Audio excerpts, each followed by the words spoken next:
is that darn Qara'ite Jew? They're making us Rabbinics look horrible.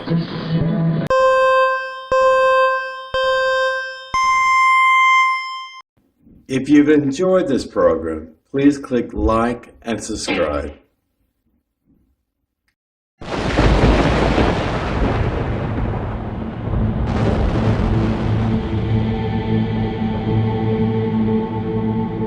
Shalom, and welcome again to another exciting edition of Torah Watchman Show International, hosted by none other, your favorite red-haired Qara'ite Jew, Hakam ben-Emmett. Hope everyone has been doing great. I have a very interesting documentary about Tefillin, the history of Tefillin. It's not what you think.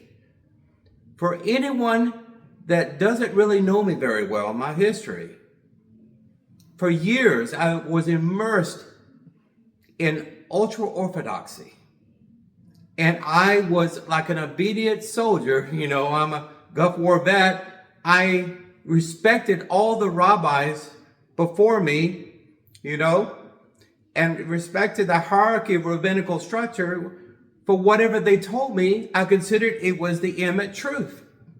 And I did not do the deep diving and research I do today. The subject of Tefillin. Most Jews on the planet, if you observe it at all, you go to synagogue, you know what Tefillin is. And you probably, from time to time, you wrap Tefillin, you know, on your arm, and you place the Tefillin box upon your head, more or less centered between your eyes. And I will get into some general description of these boxes later. But we're talking about the commandment, the Torah. It's all we really care about, right? What God's opinion is, not what a rabbi's opinion is, not what anyone else's opinion, not my opinion.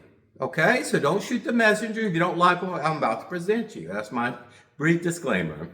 Okay, briefly, the history of Tefillin begins with the ambiguous biblical commands that were interpreted literally by some Second Temple era Jewish groups. And we're talking about the Sanhedrin 2,000 years ago in Judea. Rabbinic Judaism later codified their construction and use, and archaeological finds from the Dead Sea Scrolls corroborate their use during this time period. We're talking about 2,000 years ago.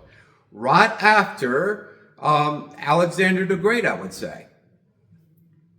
So I'm going to give you some breakouts here about the details of Tefillin, where the word comes from, and the history behind it, and why it's so important today for most observant Jews.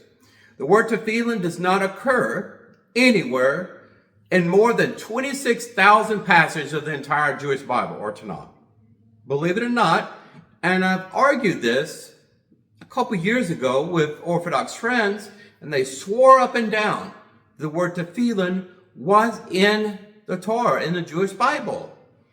But what they were referencing is what was in the extract within their Siddur, their Orthodox Siddur. And you have many different flavors of Siddurs. And it does say that. It calls out that word, Tefillin. That when you're so used to transliterated text and you're not in the native tongue of Hebrew and you don't read things verbatim yourself from the Torah or the Tanakh, well, pretty much you're held hostage. Your knowledge is held hostage by other people's opinion and other people's research. Okay? That's what it is. Now, the biblical origins and various interpretations. The practice of wearing tefillin is derived from 4 passages in the Torah. Now, these are indirect references, and let me explain myself. That command Jews to bind God's words as a sign upon your hand, not your forearm, okay? And as a symbol between your eyes, okay? Now, try to understand what this means. Your hand and between your eyes. Now, I said before, there are tefillin boxes here designed by rabbis. And I used to wear these, and I used to pray with these. I used to say my Shema prayer, my Chakra's prayer, every morning. I used to use these, and I trusted them. I kissed them. I respected them. And look, the black leather straps. You have one for the hand and for the head. Okay. And we carry them around in Tefillin bags.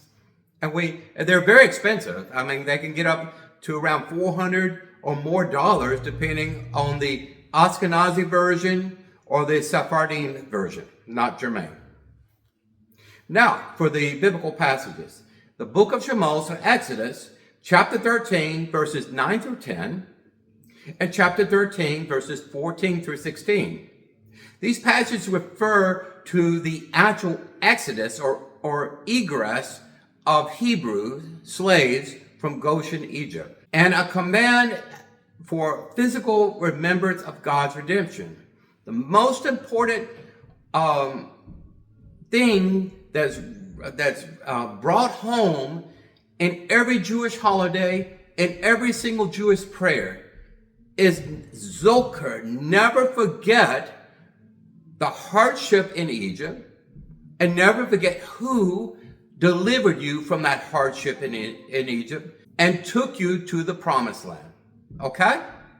Just like the forever commandment of never forgetting the seventh day or Shabbat. Now, in Deuteronomy or Devarim, chapter 6, verse 8, and chapter 11, verse 18, the similar language is here. These verses, part of the Shema prayer, okay, reinforce the command to bind God's words to the hand and forehead. However, unlike tzitzit per se, there's no method or technique to actually bind these esoterical or ambiguous or generalistic things or the extractions of thought upon your body. It would infer that this is left to the individual to try to figure out, because God does not make mistakes in the Torah. He gives you a direct commandment and expects you to be obedient to that commandment to your human ability and capability to understand it, right? God will never judge you from going out on a tangent for something that's not clearly codified in the Torah. I want to get that out straight, okay? Now, while rabbinical tradition interprets these passages literally, other historical Jewish groups did not. The oldest sect of Judaism, believe it or not, is Qara'ism. Qara'ism. I'm a proud, self-declared Qara'ite Jew that will move my family to Ashdod, and that I will seek out that home Qara'ite shul there, and that will be my home, a place of worship for my family for the remainder of my life. No, the oldest sect of Qara'ism, I'm not going to go into a historical lesson that you can read my other videos. Essentially, you go back to the 8th and 9th century. It's the oldest sect of organized and structured Judaism there is. It's much older than than Orthodox Judaism, which is most popular by far. Qara'ite Jews look at this, the aspect of binding upon your hand, binding up between your eyes, as a metaphysical, not literal commandment of remembering. It's a sign. Now consider what it means for something on your hand and something between your eyes. Well, most married men or most Jews wear a wedding band. I never take this off. Okay, this is on my hand, and it's a physical thing I have on there. I can feel it, but it's not a commandment. It's something I traditionally decide to do, and most Jewish men wear wedding bands and things of that nature. Okay, and other things is that your hand is very important, especially for a man, for agreeing to vows and signing on business contracts. I remember growing up that men used to have a very firm handshake, and they know that you are really telling them the truth when you want something and you agree to something. Do you promise? You shake their hand, either in friendship or to close off on a business agreement. That firm handshake means something, okay? and also your eyes. Do you tell a lie? Well, my mother of blessed memory used to tell me, hey, Yar, unlike your brother, I can look in your eyes and I know for a fact and truth that you're not telling me a lie. Not so much for your little brother. The eyes, the ears, the mouth, the nostrils, these are all portals, and orifices per se, windows to the soul. That's essentially what it is. All metaphysical things. You can read about this more in the Zohar. But this is not a commandment, or actually halakha commandment, or kosher, or your laws, Jewish law, formal law, something that you can say, this person is not kosher because they don't wear tefillin.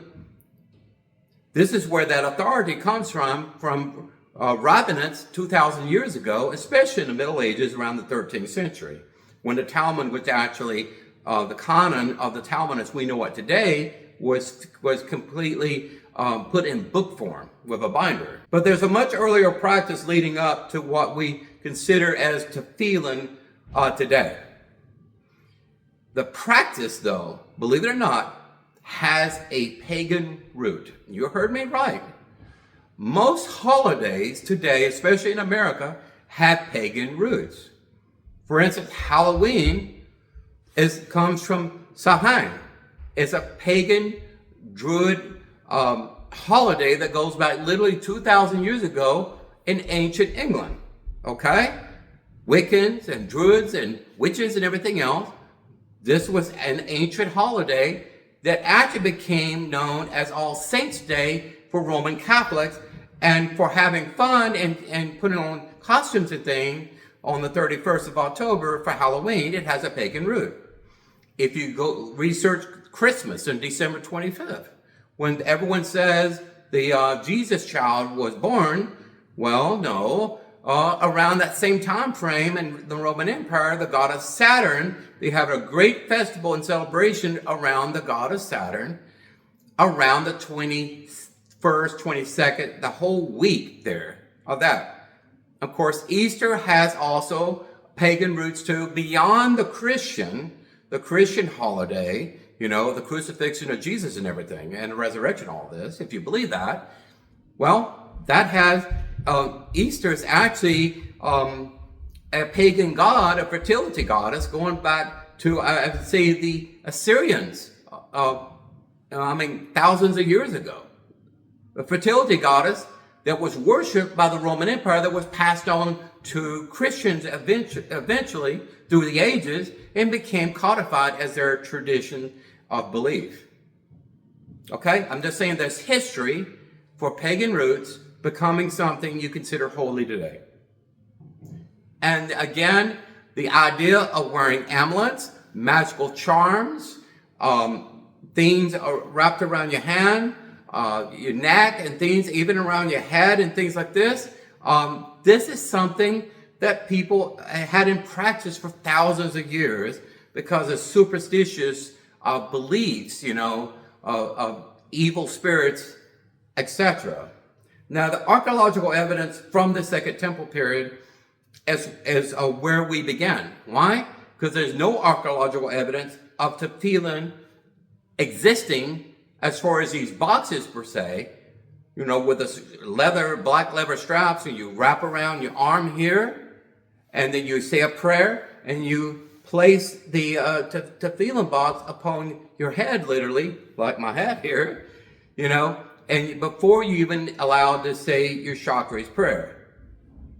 The evidence suggests that tefillin is known, as known today, did not exist in the earlier period of the Babylonian exile. We're talking about the prophet Daniel, the prophet Ezekiel, you know, the Babylonian exile of Judea during that time.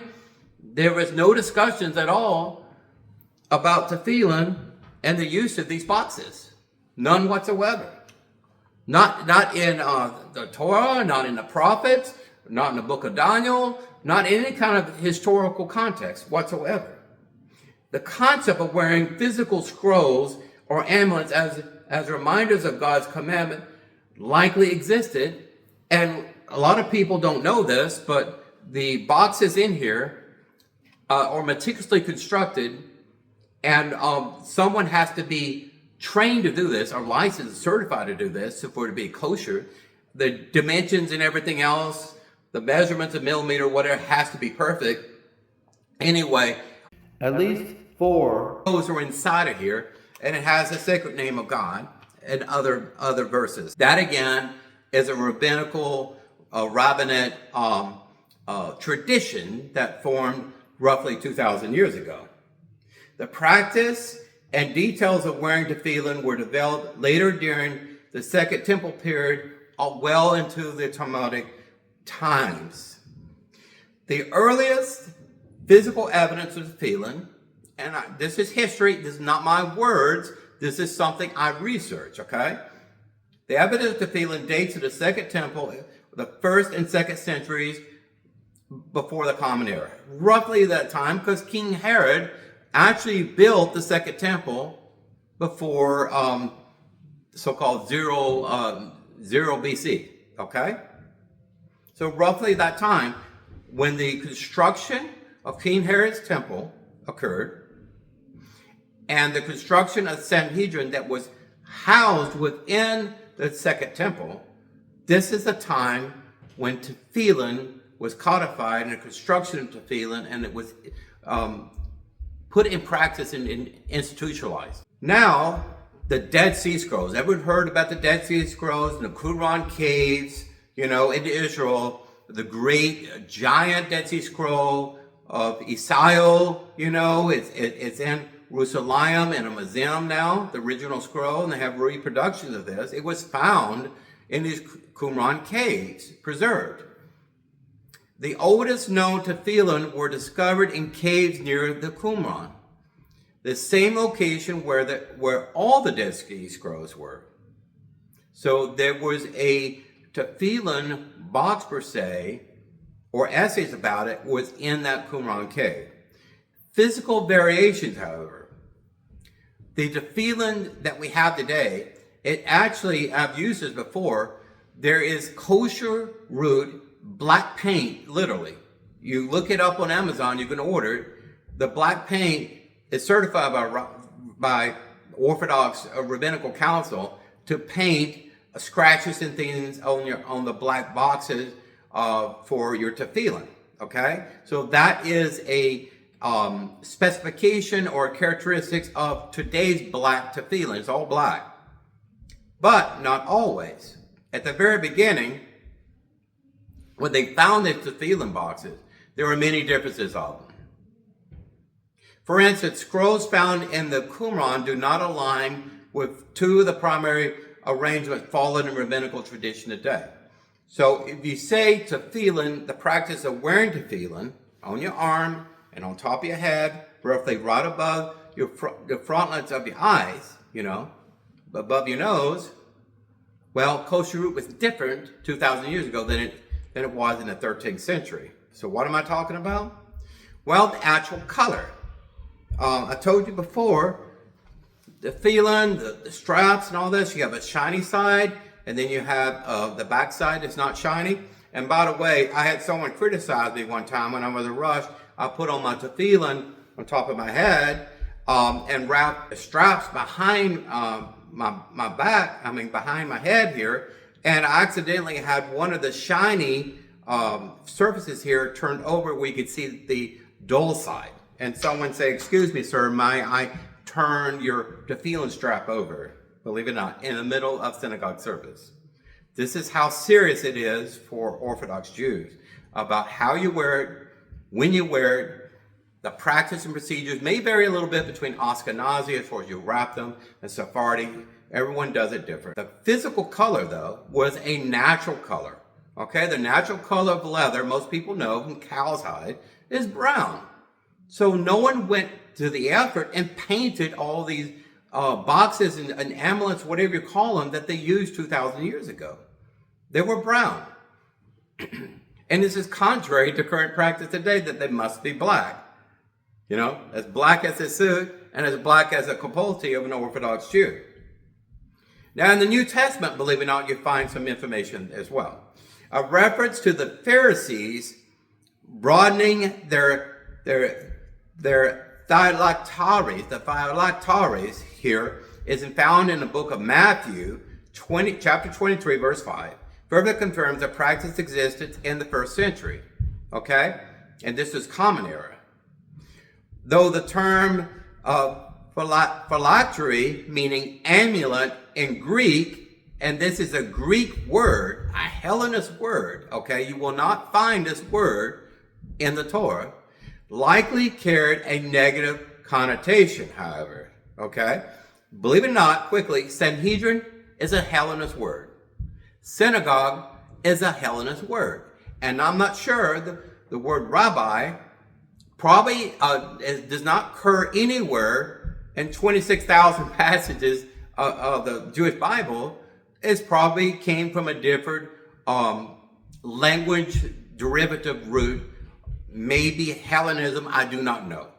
But it's very important to understand if something you hold to be true in your life as an observant, Torah-loving, God-loving Jew, if that root comes from Hellenism or paganism, you really should pause. It's just my advice, okay?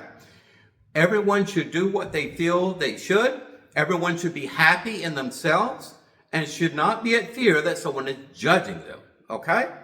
Now, development within rabbinical tradition took a period of time. After the destruction of the Second Temple, and this is around 70 CE, the exact laws of halakha for the construction and use of tefillin were codified and written down, probably for the first time, other than the Qumran period of ancient Judea. The codified practice, oral tradition, later recorded in the Talmud and other halakha texts, defines the precise requirements for these boxes, straps, and inscribed parchment scrolls. I mean, it's very meticulous and very procedurally correct, or you throw them away and start over. Just like the construction of a Torah scroll. It has to be perfect. Why? Because the rabbis really believe, and it was their belief system was their truth, and they passed that truth traditionally to oral tradition to every other Jew that came into a synagogue for worshiping, through the Middle Ages. They took it very seriously because they said God commanded the use of tefillin. Okay? Now, interpretive differences. Significant medieval rabbinical debates emerged concerning the order of the Torah scrolls inside the head tefillin. What is the procedural order for something that was not giving as precise instructions in the Torah? It's very interesting. This resulted in two major customs. Rashi's arrangement and Rabbino Tom's arrangement. Some observant Jews today wear two parts to satisfy both opinions, because this is out of respect of these two rabbinical positions, not out of respect of the prophet of God, certainly not out of respect of Moshe Rabbeinu, right? Now, symbolic meaning, rabbinic sages provided a deeper symbolic understanding of this ritual, and it actually is a ritual, explaining that placing the boxes on the heart and mind links one's thoughts and actions to the service of God. And that is true.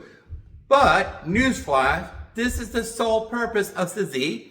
That's why God gave meticulous procedural instructions on how to create tzitzit, which is the wrap cords and chains or whatever on the four corners of your body. It literally says 4 blue threads on the side of your frayed garments. Everyone had frayed garments back in the time of Moshe, when tzitzits were commandment. And it was 4 blue threads. However, in rabbinical world and oral tradition, you will not find this blue thread anywhere, with a few exceptions in Hanabad and Mashiachs, okay? I wear a blue thread. But the idea of having white and blue, or all white, or even some people go all black, this is oral tradition. And it's up to the rabbi to adjudicate that, and not you. You're not allowed to criticize the rabbi, because that's Lashon Hara. Okay, you see what I'm talking about. Okay? Now, the Shema prayer itself literally did not have a call in there, a commandment, for the use of tefillin. Okay, there's a difference in even English, okay? When you use prepositional phrases and things like that, I have red hair. But you can say, my hair is red as a Scottish guy on McLeod or whatever. You know, you're making comparisons, similarity, something is not quite direct, but is a comparison versus this and that. You know what I'm talking about. So when it says in the Torah, you will do this to keep this commandment, keep the 613 mitzvot, that's what it's all about. Zocher, remember, when you say your Shema prayer, you remember that Exodus from Egypt, right? You're the memory of the tzizit, which you have in the four corners of your body. It does not say anything about on your hand or on your head as for exactly where that is and what is being talked about. It is again, what you see is believing, and when you look at someone's face, you understand they're serious, or they're playing a joke, or they're hiding something nefariously. And your handshake will give away someone's confidence in saying, yes, I agree, right? So the commandment to wear tefillin is found in other passages of the Torah and is performed when reciting Shema prayer as a reminder and a physical manifestation of God's commandments. So you have the direct commandment of tzizit, and you have the indirect commandment of tefillin, which is an idea and a mental construct of never forgetting that you have the image of God upon you. You create an image of God, and people see that you're a Jew by the clothes you wear, by the way you behave. If you give charity, you're a public figure and things of this nature. Seeing someone's face and eyes, you look in the windows and you know this person is what they say and not a hypocrite. Okay, excuse me. Now, where the commandment to wear tefillin comes from, we already talked about this before. It's in the book of Exodus and the book of Deuteronomy. The relationship between tefillin and Shema prayer is there in every Siddur, in every prayer book. You can go to Chabad and you see literally the word written tefillin there. It's inserted, okay? So while the Shema contains verses and commandments of observance of the Torah commandments, to wear tefillin, the actual prayer is a declaration of faith, but not actually something an attribute tied to your physicality of your existence, like 4 blue cords along the sides of your body. Tradition is to wear tefillin while reciting Shema prayer to show commitment among orthodoxy to God's commandment and to physically represent the internalization of those words as a physical, evidential thing upon you. When people see, like most Jews, when they go to the Western Wall and they pray, the kotel, they have these tefillin boxes on their arm, their forearm, and upon the head. You know clearly who they are and why they have them there, because they're in deep prayer. Every morning, and the kotel is the greatest synagogue in the world, they go there wearing tefillin. It's called donning tefillin, okay? Now, these are physical things that were passed down, and they do this not because Moses' commandment, because Rashi or Ramban and others of blessed memory instantiated this practice during their time. Excuse me, and around 11th century. Now, possible sources of rabbinical interpretation. The rabbinical interpretation of these verses in Deuteronomy as tefillin very possibly comes from lack of understanding of biblical Hebrew on part of the Pharisees. You heard me right, okay? A very weak and not astute correct understanding of Hebrew was prevalent in the temple times, the Second Temple times, of the Sanhedrin. Why did I say that? Because they hadn't discovered Masoretic text at that time. If you don't understand by oral tradition per se, the vowel soundings of the words, if you mispronounce a word, even though two words may look similar just to the consonants, original Hebrew did not have vowels or Masoretic texts and pointers and things like that. if you mispronounce it, it changes the word's meaning. That's just the way it is. Because Hebrew is a less complex language, simpler language than, say, English. So this poor understanding led to creation of other ideas and innovations called oral tradition. Though rabbinical Jews like to pride themselves in rabbis' knowledge of Hebrew, okay? The word rabbi was not even used 2,000 years ago in the time of Sanhedrin. It was just Sadducees and Pharisees, okay? In fact, the matter is that the rabbis of the Mishnah and Talmud actually had a rather poor understanding of original biblical Hebrew, because what happened, folks, as in once the Talmud was codified, and actually oral tradition, the Talmud, the Babel Talmud is the oldest version of the Talmud there, and I have these tractates, some of them, in my library, my Jewish library, okay? They started writing down information they believed to be true through weak understanding of original Hebrew. When the last prophet, Daniel was one of the last prophets, you did not have someone appointed by God to speak on behalf of God. So a lot was lost to Jews in general during the times of the diaspora and the exile, without the temple and without a unified presence of the Jews in Israel. So when the Jews did come back to Judea in a time of King Cyrus II, you can read about Nehemiah and Ezra and others, they found a Torah scroll supposedly on the temple site, and they were shocked. They were shocked after it was read by Nehemiah and Ezra what those commandments really were. Now, Ezra was a Torah scribe. He was not a prophet and was not appointed by God to be a Torah scribe, but he is given higher authority in Rabbinical Judaism than even some prophets are, okay, as far as marriage and divorce and things of this nature. But what I'm saying is, if you were raised in the Torah and that was passed on to you over and over again, that is your Torah truth. But if you were raised in commentaries and opinionated books and other secondary and third-party writings, this is your truth. It's like whispering in someone's ear in a lone line of kids, and by the time that message, whatever you said, and the first kid you whispered in the ear, the last kid that hears the message, it's different because it was changed in that chain of communication. So, poor understanding of biblical Hebrew. Our understanding increased, of course, when Qara'ite Jews discovered the Masoretic text.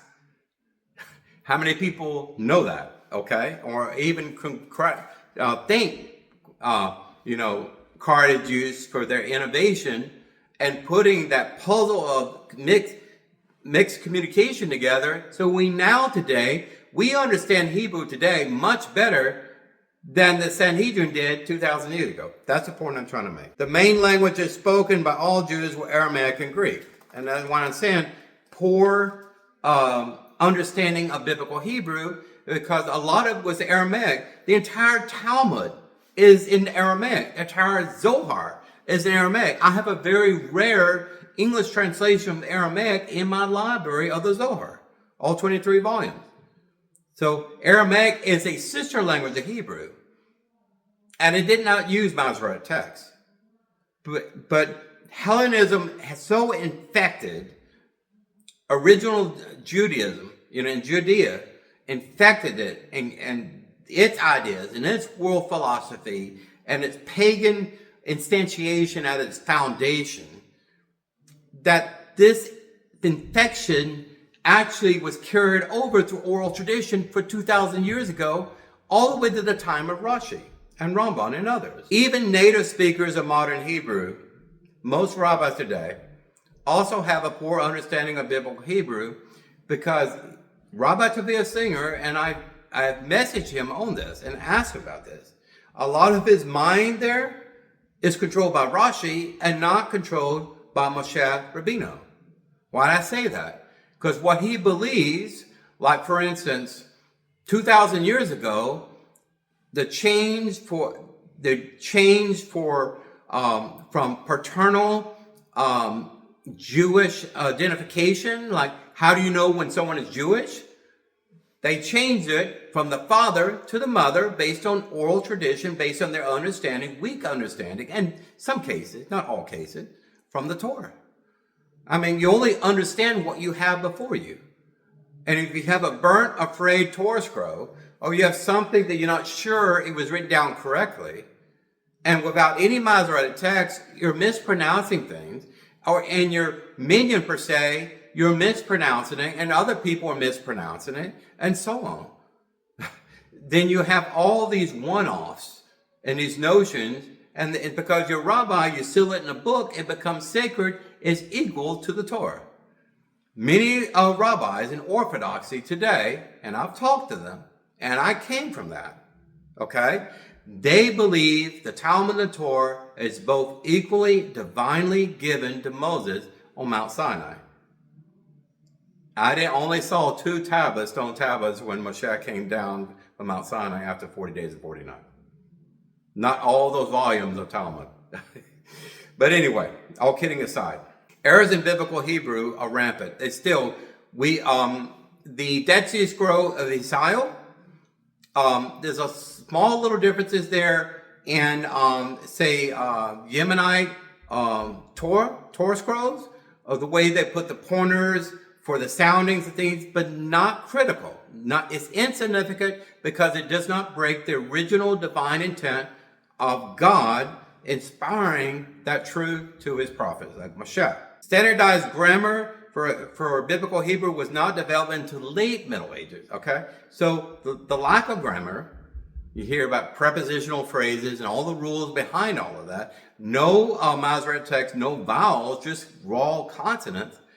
You have a poor understanding of Hebrew, especially if you don't have a benefit of a prophet of God speaking on behalf of God, speaking in biblical Hebrew, and hearing that over a period of time, and knowing what that Hebrew really supposed to be, how it should be pronounced. The influence of pagan element. In ancient pagan religions, including Zoroastrianism, okay, dualism, which is the foundation of Christianity's belief today of a warring God and a warring devil and warring angels and conflict and all of this. That's where that comes from. The heavy influence of which we see throughout the Mishnah and Talmud is there in Zoroastrianism, especially there in Zohar, to the point of witchcraft and summoning demons or countering demonic activity. You see this kind of superstitious, ritualistic stuff represented in our Jewish history. It may be interesting, but it's definitely considered pagan according to Moshe. What is God's opinion? What is Rabbi's opinion? Okay? It is common for people to wear amulets fastened to their bodies. Many of us do it today. You heard about rabbit's feet, in your pocket. My grandfather, I noticed he had a horseshoe above the main gate into his barn, that kind of thing. It's just for good luck, okay? But the same kind of thing of good luck charms, all of this is strictly forbidden and is considered a form of necromancy in the Torah by Moshe's writings and the 5 books of the Torah. You can read about that. A lot of this paganism was heavily influenced upon Jewish thought and Babylon. Okay? Babylonian gods are not the God of Abraham, Isaac, and Yaakov. Okay? In fact, our Hebrew calendar today, I don't want to get into too much of this, quickly in conclusion, all the months in Hebrew, the 12 months or 13 months in the leap year, all those names came from Assyrian gods or Babylonian gods, like Tammuz in the very hot month around July and so on. That was named after a Babylonian god, and rabbinics chose this as part of their vernacular and part of their oral tradition. good or bad. The amulets originally were made out of some kind of leather and tied to the body. So the idea of tying a leather amulet to your arm and your head it came from paganism. Okay? It came from paganism. Now it is true, the Kohen Gadol, the chief priest of ancient Israel, it is true that they had the holy name of God written upon a band, a golden band, around their head there. But only the Kohen Gadol, the chief priest, had this here. And it was described in detail in the Torah how to construct it for that specific and very unique service. However, the tefillin did not come from those portions describing the Kohen Gadol's headband, the golden headband with the name of God upon it, okay? It did not come from that. It came from paganistic, ritualistic beliefs that dominated Babylon and dominated later in Hellenism, okay? I'm not accusing anyone of anything. I'm just reporting to you the history. May history be our guide, right? Now, the modern period, in conclusion, until the 20th century, the practice of wearing tefillin was largely confined to devout men. So how do you know someone is truly observant? Therefore, Orthodox, you see them wear tefillin early in the morning in the Shacharis prayers or special events. For instance, Chabad is entrenched in this. Chabad sets rules for tefillin construction and the differences between Ashkenazi and Sephardim. They have a lot of language for this. So the Chabad campaign actually started in 1967 by Rabbi Menachem Mendel Schneerson, the Rebbe of Chabad. The Chabad Lubavitch movement launched a campaign to encourage all Jewish men to wear tefillin out of respect not of Moses, but out of respect of Rashi. You heard me right. And even the exact placement of the Torah scrolls inside of the boxes, that is very important too. So you have the Rebbe instituting this campaign in 1967.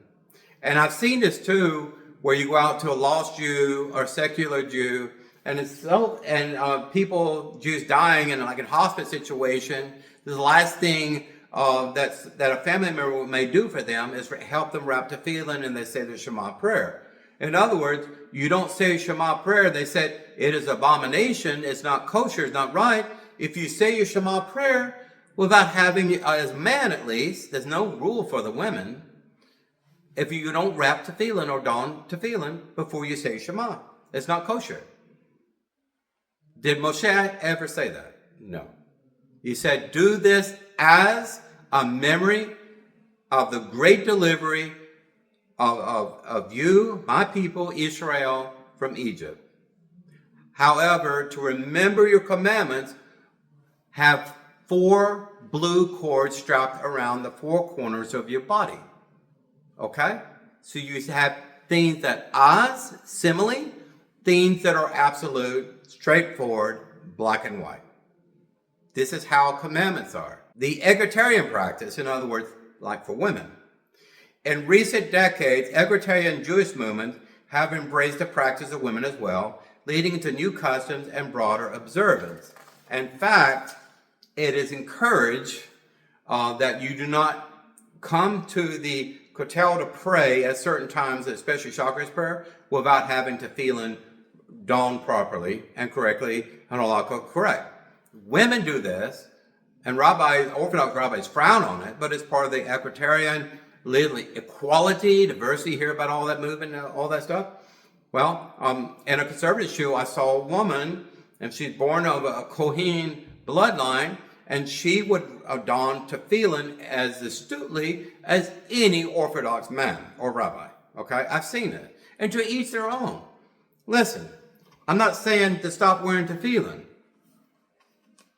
If you wear it and you feel closer to God, and you want to be part of the social club of Jews in general, you don't want to ostracize anyone. And Qara'ite Jews have mezuzahs on the doorpost of the doors in places in Israel when they're conjoined with Orthodox communities out of respect, because they don't want an Orthodox Jewish family not to feel welcome into their home. Okay? It's all about respecting people's traditions and rituals. But at the end of the day, this is not a commandment, but is a manifestation of Rabbinic Judaism. The only problem I have with this is when a rabbi tells you and commands you, you are not Jewish, you're breaking halakha if you don't wear these tefillin boxes when you say Shema prayer in the morning. I hope we learned something. Listen, I encourage you to check this out for yourself, research yourself.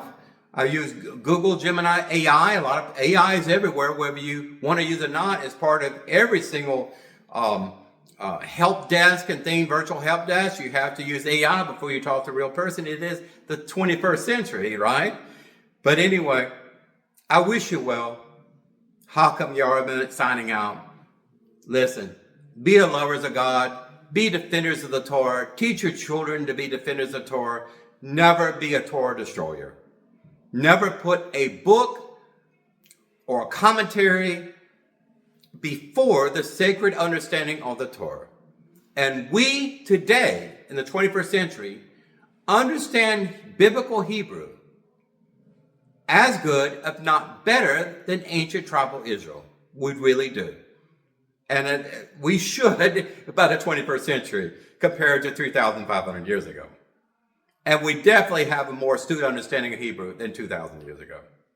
Thanks to Qara'ite, Hakams, and other people like this, that really constructed the first ever Torah based on Masoretic text, or Jewish Bible that's not based on Masoretic vowel soundings.